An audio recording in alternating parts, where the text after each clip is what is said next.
Hello మావా, welcome to YouTube channel movie sites. Anime movie review ఇవ్వడం అనేది చాలా గ్యాప్ వచ్చింది. సో ఏ మూవీ గురించి మీకు ఇప్పటికే అర్థమైంది అనుకుంటున్నా. ఇగో ఇది తెలుసా, జెనిట్సో అంటారు, ఉంగమ్మ మామూలుగా ఉండదు. డిమాన్ స్లేయర్ ఇన్ఫినిటీ కాజల్ సుదర్శన్ థియేటర్లో పొద్దున మంచిగా మాట్లాడతాం. సుదర్శన్ థియేటర్లో పొద్దున 8 షో. మిరాయి కంటే ముందు ఇదే సినిమాకి వెళ్ళా, చెప్పా కదా నేను బిజీ ఉన్న వల్ల కొంచెం లేట్ అయిందని. 8 షో, థియేటర్ మొత్తం హౌస్ఫుల్. కింద ఎక్కడనో 50 రూపాయల టికెట్ల దగ్గర కొన్ని ప్లేసులు ఖాళీ ఉన్నాయి, కానీ థియేటర్ మొత్తం హౌస్ఫుల్. అది ఒక టాప్ టైర్ 1 హీరో మూవీకి వచ్చే ఫ్యాన్ బేస్ లాంటి బేస్. అది మామూలుది కాదు. దట్టు నేను చూసింది జాపనీస్లో, తెలుగు కూడా కాదు. సగం మందికి జాపనీస్, నాకే రాదు జాపనీస్, అరిగాతో గోసాయిస్మస్ తప్ప నాకేం తెలియదు. ఉనిచా అని అంటారు కొంతమంది, అన్న ఒప్ప, తర్వాత హై అంటే ఏంటి సార్? నేను నేర్చుకున్నదే 4 ముక్కలు. నువ్వు ఎక్స్ట్రా అడిగి నన్ను కన్ఫ్యూజ్ చేయకు. నాకు ఇంతకంటే వేరే ముక్కలు తెలియదు.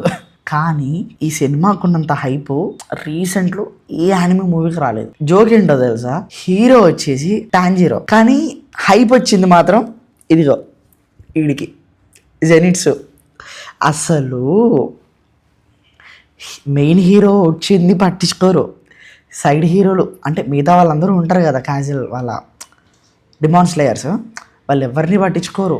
జెనిట్సు ఇదే అసలు ఏమైనా ఎక్స్పీరియన్సా, పీక్ థియేటర్కల్ ఎక్స్పీరియన్స్. అసలు అంత పెద్ద స్క్రీన్లో లైట్నింగ్, థండర్, వాటర్, అసలు హీరోలు విలన్లు అని కాదండి, ప్రతి ఒక్క విలన్కి ఒక బ్యాక్ స్టోరీ ఉంటుంది. అది ప్రతి ఒక్కరు కనెక్ట్ అయ్యేలాగా ఉంటుంది. యానిమీలో నాకు బాగా నచ్చే విషయం ఏంటో చెప్పాలా, విలన్ ఉన్నోడు వాడేదో ఊరికనే విలన్ అవ్వడు. విలన్ వాడు ఎలా మారుతాడో ఒక ప్రాపర్ బ్యాక్ స్టోరీ ఉండి, ఆ బ్యాక్ స్టోరీకి కూడా మనకి ప్రాపర్గా ఒక స్పేస్ ఉంటుంది మూవీలో. ఇప్పుడు ఎగ్జాంపుల్, ఈ మూవీలో కూడా విలన్స్ ఉంటారు. ఆ విలన్స్కి బ్యాక్ స్టోరీ చెప్పడానికి మినిమం ½ అన్ అవర్ తీసుకున్నారు. అంటే వాళ్ళు ఎందుకు అలా మారారు అని చెప్పి ఒక ప్రాపర్ రీజన్ ఇస్తారు మనకి. అది చాలా అది ఒక మూవీ లవర్ మాత్రమే ఫీల్ అయ్యేది. అది నేను ఎప్పుడు అయినా సరే యానిమీ నోడన్న బొమ్మలంటే ఇటుక కాదు, దీంతో కొడతా అని చెప్పు, చూడపోతే చూడరాదని చెప్పు, చూడబుద్ధి కాకపోతే చూడనని చెప్పు, అంతేగాని చూడకుండా వేరే వాళ్ళని చూడకుండా చేయు. ఇంతే. ఎందుకంటే మీలో ఎవరైనా సరే యానిమీ ఫ్యాన్స్ అనేవాళ్ళు, ఒకవేళ మీరు యానిమీ ఫ్యాన్ కాకపోతే ట్రస్ట్ మీ, ఈ ఒక్క సినిమాకి వెళ్ళండి. లేదు అంటే యానిమీ సజెషన్స్ మీద కూడా ఒక వీడియో చేస్తా, ఆల్రెడీ మన ఛానల్లో ఉంది. మళ్ళీ కొత్త స్క్రిప్ట్ రాసి మళ్ళీ కొత్త వీడియో చేస్తా, మీరు చూడండి. అదేదో అల్లటప్పలాగా టైంపాస్ కూర్చొని కాదు, ప్రాపర్గా కూర్చొని చూడండి. మీకు నచ్చకపోతే నచ్చుతుంది, నచ్చకపోతే కాదు, అదంతే. అది చాలా బాగుంటుంది. ఇందులో స్టార్టింగ్ నుంచి ఎండింగ్ వరకు ఎక్కడ కూడా బోర్ కొట్టదు. మీరు మధ్యలో బ్యాక్ స్టోరీస్ చెప్పేటప్పుడు కొంచెం నీకు లాగ్ అనిపించవచ్చు, కానీ మిగతా ప్రతి ఒక్క సీక్వెన్స్, ఈ మూవీలో మొత్తం 2 ఫైట్లు ఉంటాయి. 2 ఫైట్లు సినిమా మొత్తం రన్ అవుతూ ఉంటాయి. పెద్ద ఫైట్లు 2 ఉంటాయి. సినిమా మొత్తం ఫైట్ మీదనే రన్ అవుతూ ఉంటుంది. లైక్ ముజాన్ అని ఒక విలన్ ఉంటాడు. ఆ విలన్ని కనిపెట్టి చంపడానికి డిమాన్ స్లేయర్స్ అందరూ ఇన్ఫినిటీ కాజిల్లో పడిపోతారు. అక్కడి నుంచి ఒక అనంతం అన్నమాట. అదంతా దాన్ని వెతుక్కుంటూ వెళ్తూ ఉంటారు, ముందుకెళ్తూ ఉంటారు. అప్పర్ ర్యాంక్స్ అని చెప్పేసి వేరే విలన్స్ ఉంటారు, కింద చెంచగాలు అన్నమాట. వాళ్ళు చిన్నోళ్ళేం కాదు, పెద్దోళ్ళే. హెడ్ వాళ్ళ కింద ఉండేవాళ్ళు, వాళ్ళందరికీ ర్యాంక్స్ ఉంటాయి. అప్పర్ ర్యాంక్ 1 2 3 4 5 6 అట్లా. అందులో కొంతమందిని ఎలా ఎదుర్కొంటారు అని చెప్పి వాళ్ళని ఒక్కొక్కరికి ఒక్కొక్క బ్యాక్ స్టోరీ ఉంటుంది. వాళ్ళందరిని ఎలా సాగొట్టారని చెప్పి చూపిస్తారు. ఎవడు తక్కువ కాదు, విలన్లు తక్కువ కాదు, మనోళ్ళు తక్కువ కాదు. ప్రాణం పోయేదాకా కొడతారు, కాపాడతారు, మామూలు ఉండదు. మీరు ఒక ట్రూ యానిమే వీబ్ లవర్ అయితే మామూలు హైరాత్ తెలుసా. లిటరలీ నా పక్కనున్న వాళ్ళు అరుస్తుంటే ఐ వాజ్ సర్ప్రైజ్డ్. నేను ఆ విజువల్స్ని నేను ఎంజాయ్ చేస్తున్నా. నాకు అరవాలనిపించట్లేదు, ఒర్రాలనిపించట్లేదు, ఏదో ఐ కాంట్ ఎక్స్ప్రెస్. నాకు ఆ మూమెంట్లో స్టక్ అయిపోయి అలా చూస్తూ ఉండిపోయాను నేను సినిమా అంతా. That's the beauty. ఎవరైనా సరే ట్రూ ఫ్యాన్ ఉంటే 2 రకాలు ఉంటారు. ఓవర్గా అరిచేసి గోల పెట్టేసి చూడరా అనేవాళ్ళు ఉంటారు.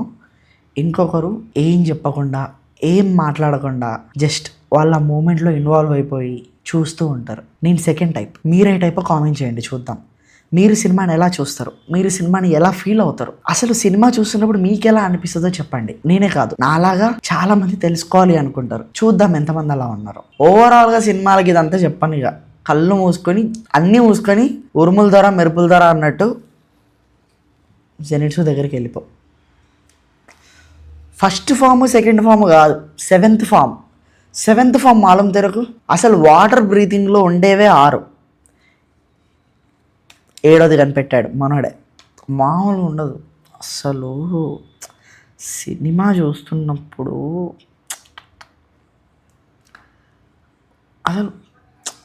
అసలు హైవేరబ్బా. నేను మళ్ళీ వెళ్తా. సుదర్శన్లో చూసా కదా, పీసీఎక్స్కి వెళ్ళిపోతా నెక్స్ట్ టైం. పీసీఎక్స్ లేకపోతే 4DX. ఈ థియేటర్లో చూస్తేనే మళ్ళీ అదొక హ్యాపీనెస్ వస్తుంది. అలా చూడాలి సినిమా అంటే. ఏదైనా ఒక సినిమా నువ్వు పైసలు పెడుతున్నప్పుడు, అరే పైసలు రూపాయికి రూపాయి వచ్చింది అన్నట్టు అనిపించే సినిమా ఇది. నేను అది హైప్ ఇవ్వట్లేను, అలా హైపే ఇస్తున్నా. ఇప్పుడేంది హైపే ఇస్తున్నా. డిమాండ్ స్లేయర్ కొత్త ర్యాంప్ ఉంది, చూడండి. చూడకపోతే మీరు ఒక సినిమాటిక్ ఎక్స్పీరియన్స్ ఉన్న సినిమాని మిస్ అయిపోతారు. అది మీ కర్మ అని నేను చెప్తున్నా. నేను సిగ్గు లేకుండా చెప్తున్నా. థియేటర్లో చూడండి. 2 నెలలు 3 నెలలు అయితే నెట్ఫ్లిక్స్కి ఇస్తాడు, నేను మొబైల్లో చూసుకుంటా, ల్యాప్టాప్లో చూసుకుంటా, టీవీలో చూసుకుంటా అంటే, లేదు యానిమీ రూల్స్లో ఆల్రెడీ పైరసీ నడుస్తుంది, నేను ఇప్పుడే చూసుకుంటా అంటే సావు. అంతే. మంచి సినిమాలు చూడండి. యానిమీ కదా అని చెప్పి తక్కువ చేయకండి. ఎందుకంటే యానిమీలో బేస్ చేసుకొని మన తెలుగు సినిమాలు, మన పాన్ ఇండియా సినిమాలు ఎన్నో ఫైట్లు ఇన్స్పైర్ అయినాయి. అది చాలా మందికి తెలియదు. ఒక యానిమీ చూసేవాడికి ఇంకొక యానిమీ సీన్ కనిపిస్తే ఇది యానిమీది కదా అని అంటారు. లైక్ పుష్ప, నేను చెప్తున్నా కదా, పుష్ప పార్ట్ 1లో వెనక ఒకటే కత్తి, నోట్లో కత్తి పట్టుకొని వెనక చేతులు ఇట్లా వెనక కట్టేసుకొని అది ఫారెస్ట్ సీన్లో ఉంటుంది. అది నరుటో చూసిన ప్రతి ఒక్కరికి అకాట్సుకి గ్యాంగ్ అని చెప్పేసి గుర్తొచ్చేస్తుంది ఆటోమేటిక్గా. ఎందుకంటే అది అదే సీన్, అది ఇన్స్పిరేషనే. నేను ఏదో కాపీ కొట్టిరని చెప్పట్లేను.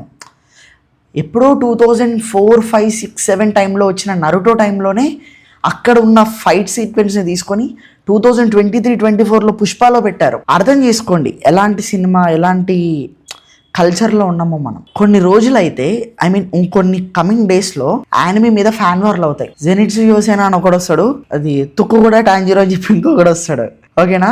నాంపల్లి నెజుకో అని చెప్పి ఇంకొకటి వస్తుంది. లక్డీ కపుల్ లూఫీ, ఇంకా మన నరుటో మీద కొంతమంది రావచ్చు. మన చైన్సో మ్యాన్ మూవీ కూడా వస్తుంది. అప్పుడు ఇంతే హైప్ ఇస్తా, మీరు చూడపోయినా ఇస్తా నేను. అది అంతే ఉంటుంది సినిమా. సో అమ్మ 9 నిమిషాలా. సో నేను యానిమే గురించి మాట్లాడితే ఇంతే అవుతుంది. సో సారీ, యానిమే అంటే అంతే బ్రో, వచ్చేస్తుంది, ఫ్లోలో వచ్చేస్తుంది. సో సినిమాలు చూడండి, థియేటర్లో చూడండి, ఓకేనా. ఇలాంటి రివ్యూస్, సజెషన్స్, అప్డేట్స్ ఇంకా కావాలి అనుకుంటే మన ఛానల్ని సబ్స్క్రైబ్ చేసుకోండి అండ్ నా నోటిఫికేషన్స్ కూడా కొంచెం ఆన్లో పెట్టుకోండి. Thank you and wills another video మా. బాయ్.